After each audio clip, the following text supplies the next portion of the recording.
Bonjour Antoine, est-ce que tu m'entends bien? Bonjour, oui, je t'entends très bien. Et toi? Super, tu me vois bien, tout fonctionne? Parfaitement. Très Ok, bien. super. Alors, hop. Et si tu es prêt à commencer, on va commencer de suite.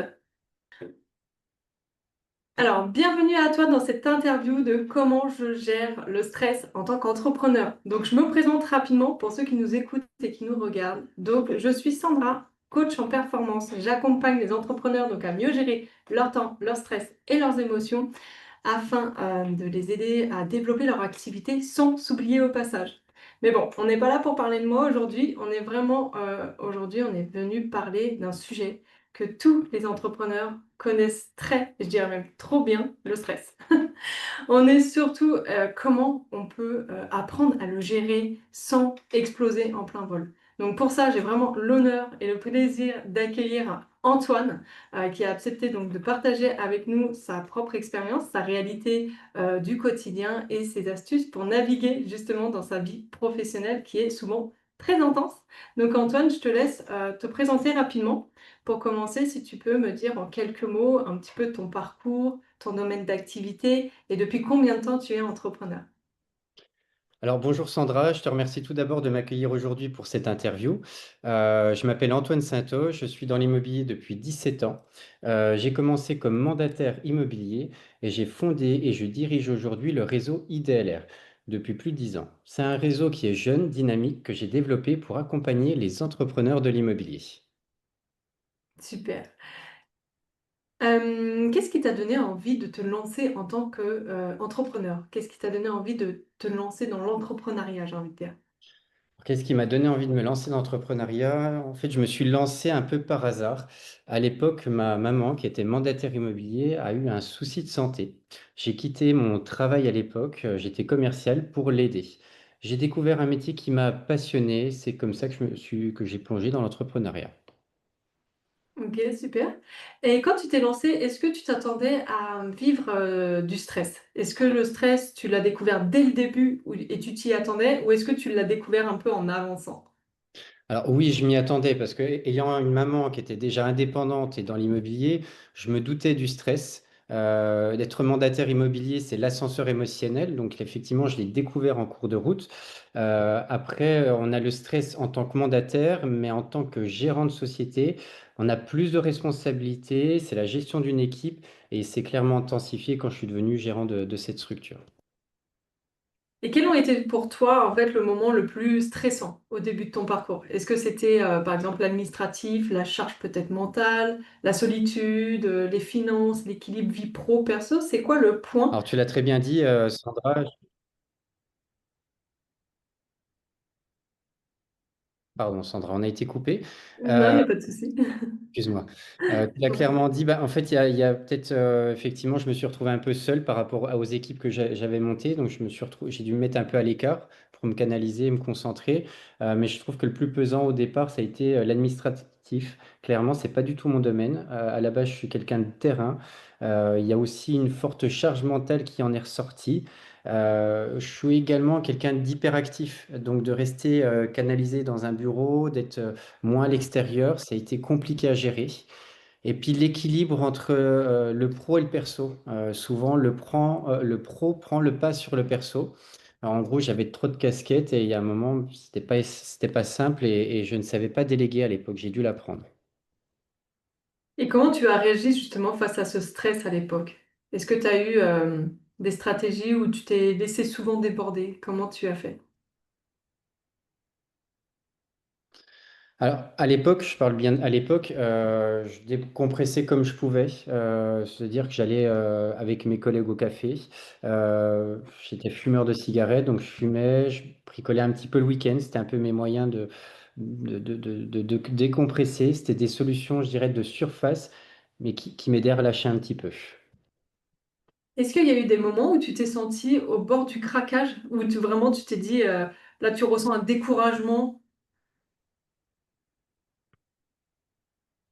Alors, j'ai concrètement vraiment connu un craquage parce qu'en fait, j'ai eu un burn-out. J'ai eu une forte perte de poids, j'ai eu des gros problèmes de santé. Et à l'époque, j'ai cru que j'allais tout perdre. J'ai cru que j'allais perdre la vie également. Et ce qui m'a sauvé, c'était le développement personnel. J'ai appris à déléguer, à ralentir, à penser à moi et à ma famille. Développement personnel sur beaucoup de gens, hein. C'est quand je me suis plongé, à un moment, je ne savais plus comment faire. Il y avait aussi des problèmes financiers parce que j'avais racheté la structure à mon ancien associé, donc j'ai eu des Mhm. grosses difficultés financières. J'avais réussi à atteindre un certain cap, mais je voyais encore une immensité de choses à faire et vraiment, j'ai perdu mes cheveux, j'ai eu une pelade, j'ai cru que j'allais mourir en fait. Et là, je me suis dit, ben déjà, tu vas travailler, tu vas rentrer un peu plus tôt le soir parce que je voulais voir ma famille, j'avais deux enfants. J'ai commencé à lire, ce que je ne faisais pas en fait, pour être sincère. Donc, j'ai commencé à regarder un petit peu sur Internet, à lire des livres. Et puis, c'est en me canalisant là-dessus que bah, j'ai réussi à repartir. Et bizarrement, le burn-out m'a beaucoup aidé dans ma vie. En fait, comment tu as géré cette phase, c'est vraiment une prise de conscience que tu as eue et tu t'es dit, OK, là, il faut vraiment que je change des choses parce que ma santé en pâtit énormément. Exactement. En fait, le stress, ça a été comme aujourd'hui, le stress, c'est un peu comme un signal. Ayant déjà eu ce burn-out, je fais toujours attention et je le prends de façon plutôt positive comme un moteur. Je prends du recul, je relativise et je prends exemple sur des gens. En fait, j'ai remarqué qu'il y a des chefs d'entreprise, des personnes qui gèrent énormément de choses comparé à nous et ils se débrouillent très bien, ils arrivent à gérer leur stress. Donc, en fait, je prends exemple sur ces personnes. Et je me dis que ben, vu ce qu'ils font et ce que je fais, on peut largement faire plus. Super. Et aujourd'hui, comment tu perçois justement le stress au quotidien en tant qu'entrepreneur? Comme je te le dis, le stress, je trouve que c'est quelque chose de positif. Je prends du recul quand il y a une chose qui arrive. Je réfléchis et je me précipite pas. Hein, on a la palpitation, le cœur qui augmente, et c'est dans ces cas-là que je ralentis et que je réfléchis. Donc je trouve ça je le prends comme quelque chose de positif, même si c'est facile à dire, parce que dans des moments fatigués, quand il y a beaucoup de choses, il y a beaucoup de stress, c'est pas toujours évident à gérer. Mais l'objectif, c'est toujours de prendre du recul et au contraire d'utiliser le stress comme un élément positif qui peut être un bon acteur. Super. Et qu'est-ce qui t'a le plus aidé, enfin, en tout cas qui t'a aidé à mieux gérer ce stress avec le temps? Est-ce que tu as mis des habitudes en place, peut-être des personnes ou des accompagnements? C'est quoi la chose qui t'a le plus aidé? La gestion, la planification. J'ai appris à utiliser tous les jours la méthode Eisenhower. C'est ce qui m'a vraiment sauvé. C'est tous les matins, je prends une liste. Alors, je liste mes priorités, ce que je dois déléguer. J'ai aussi été coaché. Le coaching m'a aussi beaucoup aidé à me structurer. Alors, même si les premières personnes qui m'ont coaché, c'était pas le top parce que j'ai pas toujours les bons coachs, en tout cas, chaque personne m'a aidé à progresser. Justement, c'était la prochaine des questions. Tu vois, tu m'as un petit peu dévancé. J'allais te poser la question. Donc, qu'est-ce qui t'a fait accompagner à un moment, justement? Est-ce qu'il y a un coach, un thérapeute, un mentor? Qu'est-ce que ça t'a apporté? Donc, tu m'as un petit peu donné la même réponse. Alors, j'ai eu des coachs, mais comme je te l'ai dit, ça n'a pas toujours été les bonnes personnes. C'est pas évident de trouver les bonnes personnes. C'est vrai que j'ai là récemment, et on l'a vu ensemble, Sandra, j'ai trouvé, je pense, une personne qui m'aide beaucoup aujourd'hui. Et effectivement, c'est un coach, mais aussi un mentor. Je pense que c'est pas évident de trouver la personne qui réunit ces deux personnes en une seule personne. Et effectivement, bah après, je pense qu'il y a enfin, le coaching, il se fait aussi beaucoup par soi-même. Hein, un coach va nous aider, va nous donner la piste, et il y a un gros travail qui doit se faire par soi-même. Donc, je lis régulièrement des bouquins, je mets des actions en place. Quand je lis le livre, je prends des notes, je mets ça en action. Un livre, pour moi, ça prend beaucoup de temps à lire. Je pourrais le lire en une journée, mais je prends le temps de lire et de mettre en action chaque chose que je fais. Et ce qui peut être bizarre, c'est que j'ai mis en action quelque chose, j'ai pris des habitudes, mais malgré tout, 2, 3 ans après, il est possible que j'ai perdu mes habitudes, je repars sur mes notes et j'essaye de reprendre les bonnes habitudes. Alors, très bonne. Tu as bien résumé un peu justement le rôle du coach et en tout cas les livres, parce qu'il existe énormément de livres, je fais une petite aparté, je me permets, qui sont très bons et qui donnent beaucoup de conseils, mais beaucoup de personnes vont juste le lire. Alors que toi, tu as une très bonne, en tout cas, attitude sur les livres de ce type-là, c'est vraiment de se poser au moins 5 questions. Quand tu prends un livre, tu prends la couverture, tu lis le résumé, tu te poses 5 questions auxquelles le livre doit répondre. Et quand tu le lis, tu réponds aux questions que toi tu te poses. Par exemple, je te donne un exemple tout bête, tu prends un livre sur le développement personnel et tu te dis, OK, ça, je sais que c'est un livre sur le développement personnel. Quelle réponse j'attends de ce livre? Est-ce que j'attends qu'il me donne des nouvelles routines, des nouvelles habitudes, une manière de planifier son temps, de déléguer? Et tu vois si le livre répond ou pas à ces questions-là. Et évidemment, tu notes toutes les choses qui t'intéressent et qui peuvent justement t'aider à évoluer. Et c'est vrai que le coach, donc je me permets vu que je suis coach aussi, c'est exactement ça. On est là vraiment pour bien t'écouter, bien te comprendre, mais jamais on va te dire fais ci, fais ça, fais comme ci, fais comme ça. Non. C'est toi qui dois trouver, en tout cas, le chemin que tu dois prendre et qui te convient. Parce qu'on n'est pas là pour changer la vie des gens dans le sens où on va te dire comment le faire les choses, mais on est là pour te faire prendre conscience ce qui bloque chez toi et comment toi tu peux répondre à ça en fonction de ta personnalité, ton expérience, ton besoin dans le futur, ton objectif. Donc oui, un coach ne va jamais donner la réponse immédiate, en tout cas au problème, mais va t'aider à trouver le bon chemin pour résoudre ton problème. C'est très bien dit. Et beaucoup d'entrepreneurs pensent que quand on prend un coach, on va lui détailler nos méthodes de travail, ce qu'on a mis en place. Chaque société est différente. C'est pas son domaine de prédilection. Il n'est pas là pour dire voilà, c'est ça que tu fais mal, mais il va nous donner une ligne directive. Et j'ai rencontré beaucoup d'entrepreneurs qui attendent que le coach leur dise tu fais ça mal. Bien sûr qu'il va pouvoir analyser, il va Mhm. orienter, mais c'est pas son domaine de prédilection. Et chaque coach est différent, chaque coach va avoir, enfin, je pense, des spécificités. C'est pas évident de trouver quelqu'un qui réunit toutes les spécificités. Et je pense qu'il faut tirer de chaque personne le positif. Comme je dis, ouais, j'ai eu pas toujours les bonnes personnes au début, que j'ai pu me payer très cher. Mais malgré tout, chaque personne m'a apporté quelque chose et m'a fait mûrir. Excellent, c'est très bien dit aussi. C'est vrai que chaque coach a sa spécialité. Par exemple, moi je ne connais rien en immobilier, je vais pas venir te coacher en immobilier. Tu vois ce que je veux dire? C'est pas possible. Par contre, je vais pouvoir t'aider sur d'autres domaines, effectivement.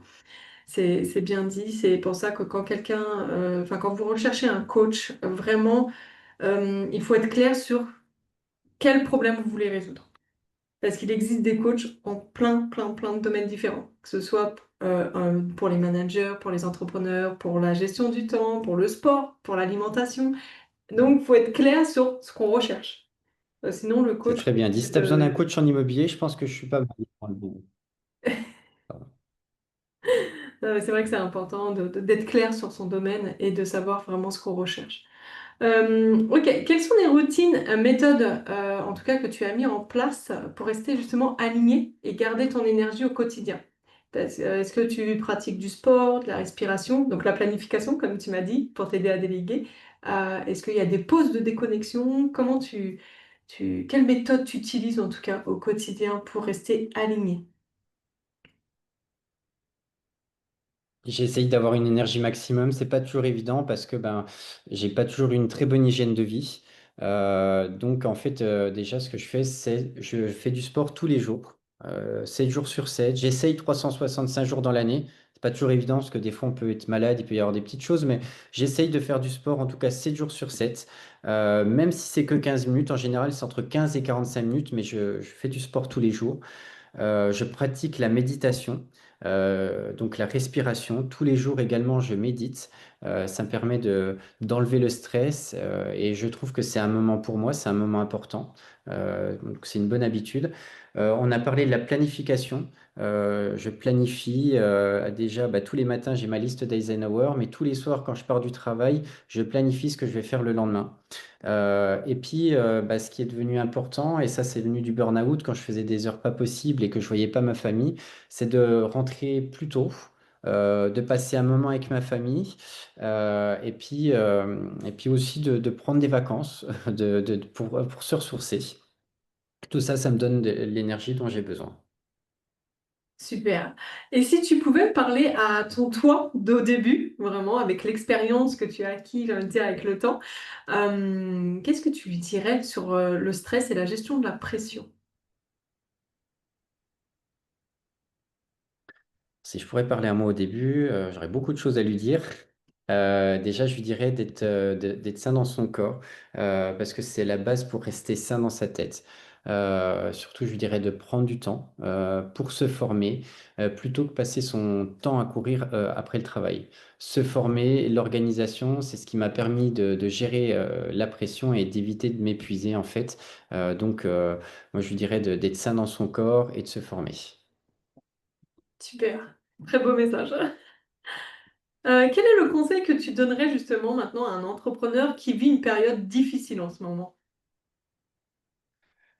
Alors, le conseil que je donnerais à un entrepreneur qui vit avec une période difficile, je dirais, bah, la priorité, c'est la santé. On peut perdre de l'argent, mais pas le temps, ni l'amour qu'on donne à ses proches. Donc, la vie d'entrepreneur, c'est une succession d'obstacles, pardon, mais ce sont justement ces passages difficiles qui nous permettent de progresser. Et c'est là qu'on découvre qui on est vraiment et qui sont les bonnes personnes autour de nous. Dans les moments difficiles, c'est là en fait où j'ai accompli des choses que je ne pense pas que j'aurais accomplies dans des bonnes périodes. C'est là où on sort de, je cherche le terme, pas notre cercle de confiance, mais Zone euh, de confort. notre zone de confort exactement, et c'est là où on ferait des choses que l'on n'aurait pas fait habituellement. Il faut prendre ça en positif. Euh, L'immobilier, c'est la deuxième conjoncture difficile que je connais. Et ben, dans ces moments où là récemment on a une conjoncture très difficile, ça a été très compliqué, il a fallu se remettre beaucoup en question, j'ai mis beaucoup de choses en place. Ben, en fait, j'ai pris ça en positif. Donc, je pense que voilà, il faut prendre du recul. Et dans ces moments difficiles, faut se dire que ça peut être qu'un plus pour progresser. Et selon toi, pourquoi est-ce encore un tabou de parler de stress ou de vulnérabilité dans le monde de l'entrepreneuriat? Alors, je ne sais pas si c'est un tabou parce que j'entends beaucoup de gens autour de moi parler d'un burn-out, enfin des personnes qui ont un burn-out. Le vrai burn-out, déjà, faut le vivre pour savoir ce que c'est un vrai burn-out. Je pense que quand on est, ça dépend euh, à quel niveau on est, parce que quand on est salarié, ça peut être accepté comme une maladie, un arrêt maladie. Moi, j'ai pas pu arrêter. J'ai dû me cacher, pour être sincère, quand j'ai eu le burn-out, je perdais mes cheveux, je cachais tout ça. J'ai tout caché pour pas que ça se voit. Parce que en tant que gérant d'entreprise, j'avais peur que mes équipes partent. J'avais peur de perdre mon personnel parce qu'ils se seraient dit, bah, effectivement, peut-être que la société ne va pas tenir. Donc, j'ai meilleur temps de penser à moi et d'aller chercher un autre job. Aujourd'hui, j'en parle librement. J'ai eu beaucoup de mal à en parler au départ.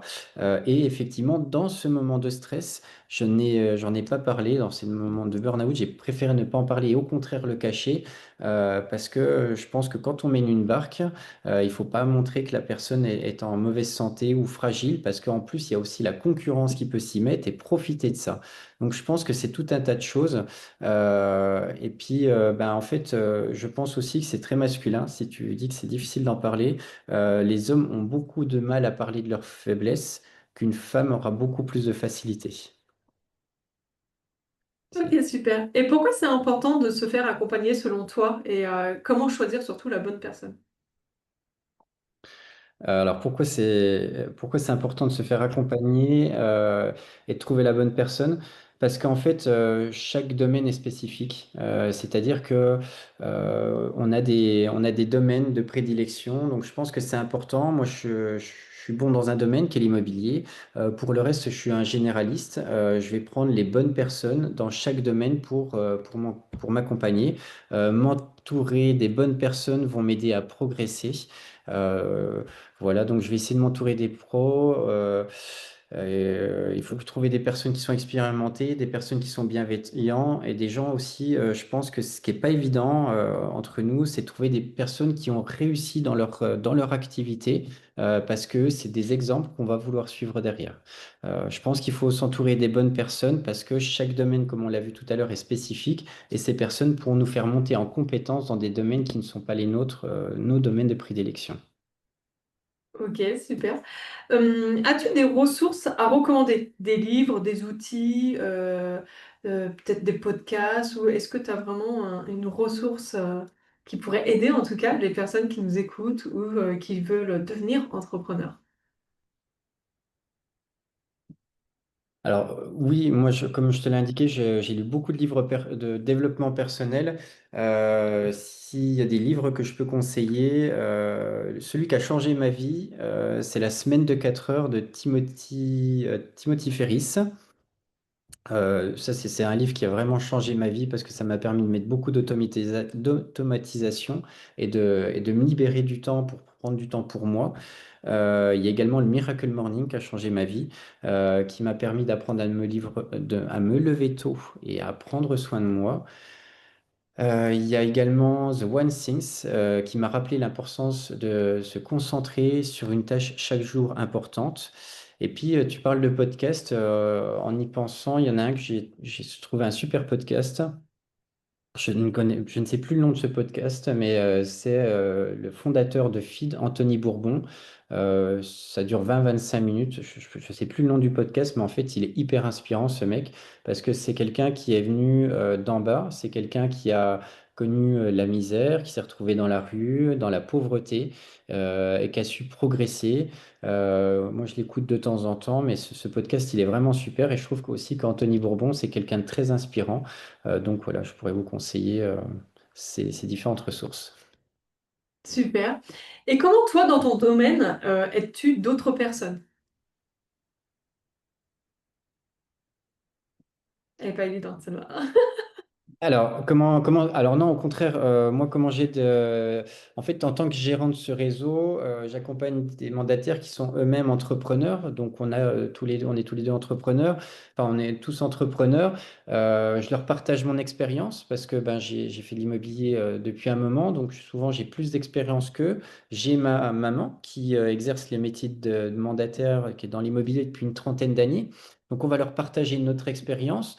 Je les coach également pour qu'ils prennent du recul par rapport au stress. Ce métier, c'est un métier qui est dévorant, où en fait, ils comptent plus les heures, ils se laissent dépasser sur leur perso.